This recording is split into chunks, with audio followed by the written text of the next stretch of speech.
రాప్తాడు మాజీ ఎమ్మెల్యే అయిన తోపుతుర్తి ప్రకాష్ రెడ్డి గారు ప్రస్తుతం పరారీలో ఉన్నట్లు అర్థమవుతా ఉంది. ఏదైతే గత కొద్ది రోజుల క్రితం రాప్తాడు నియోజకవర్గం రామగిరి మండలం పాపిరెడ్డిపల్లిలోని వైఎస్ఆర్సీపీ కార్యకర్త హత్య జరిగినటువంటి నేపథ్యంలో ఆ యొక్క కుటుంబాన్ని పరామర్శించడానికి పులివెందుల శాసనసభ్యులు వైఎస్ జగన్మోహన్ రెడ్డి గారు వచ్చారు. అయితే ఆ యొక్క హెలికాప్టర్లో వైఎస్ జగన్మోహన్ రెడ్డి గారు వచ్చినటువంటి నేపథ్యంలో ఆ హెలికాప్టర్ హెలిప్యాడ్ సమీపంలో మొత్తంగా కూడా వైఎస్ఆర్సీపీ శ్రేణులు సృష్టించినటువంటి భీకర వాతావరణం రాష్ట్ర ప్రజలందరూ కూడా చూశారు. హెలికాప్టర్ విండ్షీల్డ్ దెబ్బతినడం కావచ్చు, అక్కడ జరిగినటువంటి దీనన్నిటికీ సంబంధించి కూటమి ప్రభుత్వం విచారణకి ఆదేశించింది. అందులో భాగంగా పోలీసులు యొక్క మాజీ ఎమ్మెల్యే అయినటువంటి తోపుతుర్తి ప్రకాష్ రెడ్డి గారికి నోటీసులు ఇవ్వడానికి వెళ్ళినటువంటి నేపథ్యంలో పరారీలో ఉన్నట్టు తెలుసుకున్నారు. ఇదే అంశానికి సంబంధించి మనం పూర్తిగా తెలుసుకుందాం. మనతో ఉన్నారు ప్రముఖ రాజకీయ విశ్లేషకులు రాజేష్ అప్సని గారు. సార్ నమస్కారం అండి. సార్ మొన్న గత కొద్ది రోజుల క్రితం జగన్మోహన్ రెడ్డి గారి పర్యటన రాష్ట్ర వ్యాప్తంగా ప్రజలందరూ కూడా చూశారు. హెలికాప్టర్ విండ్షీల్డ్ దెబ్బతినడం ఏంటి, అది కూడా వైఎస్ఆర్సీపీ కార్యకర్తలు వాళ్ళే చేశారని చెప్పేసి వాళ్ళ నాయకులు చెప్పుకుంటూ వచ్చారు. ఓ పక్క అప్పుడు చూసుకుంటే జగన్మోహన్ రెడ్డి గారికి సెక్యూరిటీ ఇవ్వట్లేదని చెప్పుకుంటూ వస్తున్నారు. కానీ అక్కడ చూసుకుంటే ఉన్నదందరూ కూడా వైఎస్ఆర్సీపీ శ్రేణులే. ఆ విధంగా కూటమి మీద విమర్శలు చేసినటువంటి నాయకులందరూ కూడా ఈరోజు విచారణకి సహకరించినట్టు ఒక్కరు కూడా వస్తున్నటువంటి పరిస్థితి లేదు. స్థానికంగా మాజీ ఎమ్మెల్యేగా ఉన్నటువంటి తోపుతుర్తి ప్రకాష్ రెడ్డి గారు దానికి సంబంధించి పూర్తి వివరాలు తెలుసుకోవడానికి విచారణకు హాజరుగానే నోటీసులు ఇవ్వడానికి వెళ్తే కూడా ఫోన్ స్విచ్ ఆఫ్ చేస్తున్నారు, ఇంట్లో కూడా లేరు, పూర్తిగా పరారీలో ఉన్నారని చెప్పేసి అర్థమవుతుంది. మొత్తంగా ఈ అంశానికి సంబంధించి మీ యొక్క అభిప్రాయం ఏంటి? ఇప్పుడు ఇవాళ ఈ మధ్యకాలంలో కొన్ని సంవత్సరాలుగా అంటే 2019లో శాసనసభ్యుడిగా నెగ్గటానికి ముందు తోపుతుర్తి ప్రకాష్ రెడ్డి అక్కడ క్రియాశీలక రాజకీయాల్లో కొనసాగాడు. ఒక్కసారి శాసనసభ్యుడిగా నెగ్గి అంతకుముందు పలు దఫాలు ఓడిపోయి ఉన్నాడు. వాస్తవంగా 2014 ఎన్నికల నాడైతే ఎన్నికలు ఇంకొక 3-4 రోజులు ఉండగా కర్ణాటకలో ఇతను ఒక హత్య కేసులో పరారీలో ఉన్న అక్యూజ్డ్ అని చెప్పని కర్ణాటక నుంచి పోలీసులు వచ్చి ఇతను అరెస్ట్ చేసి తీసుకెళ్ళిపోయారు. అంటే ఎలక్షన్ టైంకి లేడు.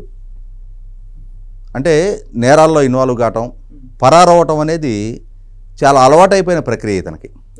ఆ ప్రక్రియలో భాగంగానే ఆనాడు పరారీలో ఉంటే కర్ణాటక పోలీసులు పట్టుకెళ్లారు. ఇవాళ కూడా ఎక్కడో దగ్గర తేల్తాడు. ఆంధ్రప్రదేశ్ పోలీసులు కూడా పట్టుకొని వస్తారు ఆ రోజున. అయితే ఒకసారి శాసనసభ్యుడిగా నెగ్గగానే ఇతను ఇచ్చిన స్టేట్మెంట్లు, ఇతను చేసిన అకృత్యాలు, ముఖ్యంగా ఇతను అడ్డు పెట్టుకొని ఇతని సోదరుడు తోపుతుర్తి చంద్రశేఖర్ రెడ్డి చందు అంటారు, అతను అయితే ముఖ్యంగా లోకేష్ని చంద్రబాబు నాయుడు గారిని చంపేస్తానన్నాడు. మొద్దుసీన్ని పెట్టి ఆ రోజు చంపించే ఉండేవాళ్ళము అన్నాడు.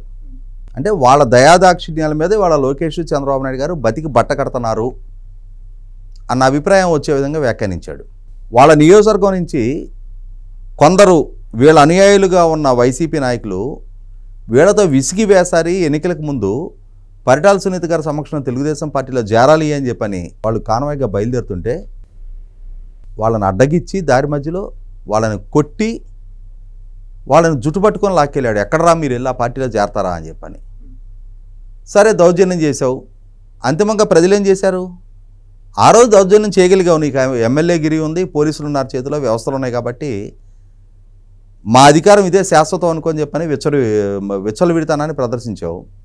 అంతిమంగా ప్రజలు నిర్ణయించారు, నీకు మరి చేయాల్సిన సత్కారం చేసి ఓడించి కూర్చోబెట్టారు కదా ప్రజలు.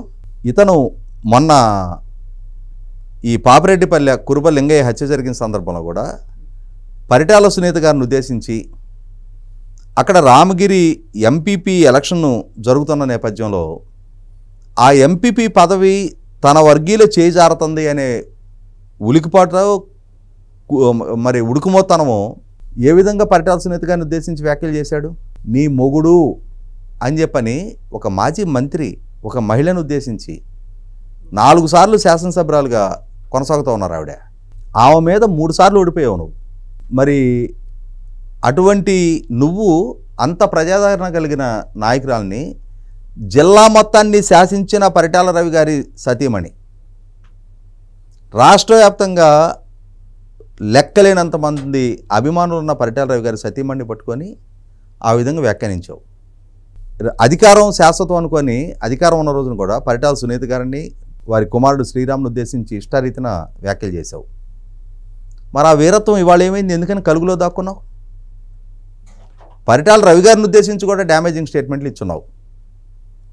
వాస్తవంగా 2004లో తెలుగుదేశం ప్రభుత్వం ఓడిపోయి రాజశేఖర రెడ్డి గారి ప్రభుత్వం అధికారంలోకి వచ్చిన తర్వాత చాలామంది సన్నిహితులు పరిటాల రవి గారికి చెప్పారు, మీరు ఎక్కడైనా అండర్గ్రౌండ్కి వెళ్ళిపోండి, కొన్నాళ్ళు షెల్టర్ తీసుకోండి, మళ్ళీ తిరిగి తెలుగుదేశం అధికారంలోకి వచ్చిన తర్వాత మీరు బయటకు వద్దరు, మీ ప్రాణాలు కాపాడుకోవడానికి ఆస్కారం ఉంటుంది అని చెప్పని.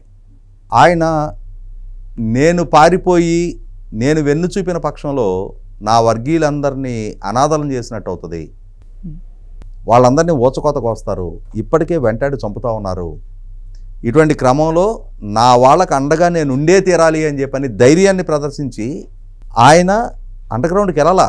అటువంటి ఆయన్ని వీళ్ళు వేలెత్తి చూపి ఆయన వ్యక్తిత్వానికి పాల్పడతా వాళ్ళ కుటుంబ సభ్యుల వ్యక్తిత్వానికి పాల్పడుతూ వచ్చారు.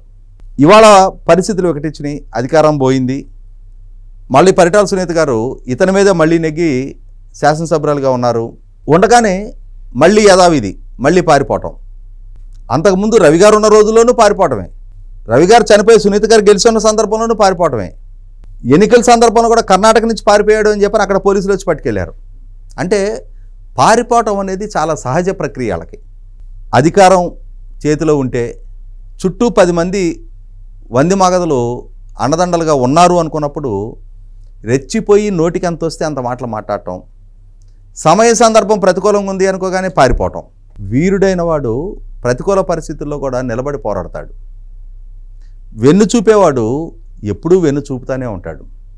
వెన్ను చూపటం, పారిపోవటం, దాక్కోవటం అనేది తోపుదుర్తి ప్రకాష్ రెడ్డి లాంటి వాళ్ళకి చాలా సహజ ప్రక్రియ. వీళ్ళు పరిటాల లాంటి ఒక పోరాట యోధుడిని అవమానించి తద్వారా ఆయన్ని విమర్శించడం ద్వారా మేము రాజకీయంగా ఎదుగుతాము అని చెప్పిన భ్రమల్లో ఉన్నారు. ప్రజలకు కూడా ఒక స్పష్టత ఉంది కాబట్టే ఏక్ దిన్ కా సుల్తాన్ లాగా ఒక్కసారి ఎమ్మెల్యేగా అవకాశం ఇచ్చిన పాపానికి మళ్ళీ ఎన్నికల నాటికి ఇక జాలుబాబు సర్దుకోమని చెప్పని చీటీ జింపేసి మళ్ళీ పరిటాల సునీత గారిని ఎంపిక చేసుకున్నారు. కాబట్టి వాళ్ళ పరిటాల గారికి ఉన్న స్థాయి ఏంటి, మీ స్థాయి ఏంటి అనేది గుర్తెరిగి నోటి కొట్టుడు కాదు, నోటితోటేముంది, ఎంత పెద్ద పెద్ద స్టేట్మెంట్లు అయినా ఇవ్వచ్చు. పరిస్థితులు ప్రతికూలించిన రోజు మరి నిలబడి పోరాడటం లేదే, ఏమొద్ది, మహా అయితే కేసులు అరెస్ట్ చేస్తారు, అరెస్టుకే భయపడి పారిపోతే ఇవాళ నువ్వు పారిపోయి నీ శ్రేణులకి ఏం సందేశం ఇస్తున్నావు, నేనే పారిపోయాను రా బాబు మీరు ఇంకా ముందు పరిగెత్తండి అని చెప్పని నీ శ్రేణులకు కూడా అదే సంకేతం ఇస్తున్నావు కదా. నిన్నెందుకు నాయకుడిగా అంగీకరించాలి, నీ నాయకత్వం ఎందుకు పనిచేయాలి అని చెప్పని నీ శ్రేణులు కూడా నీ బోటి వాళ్ళని చూసి తలలు పట్టుకుంటున్నారు. Thank you sir. Please subscribe to Leo News for more videos.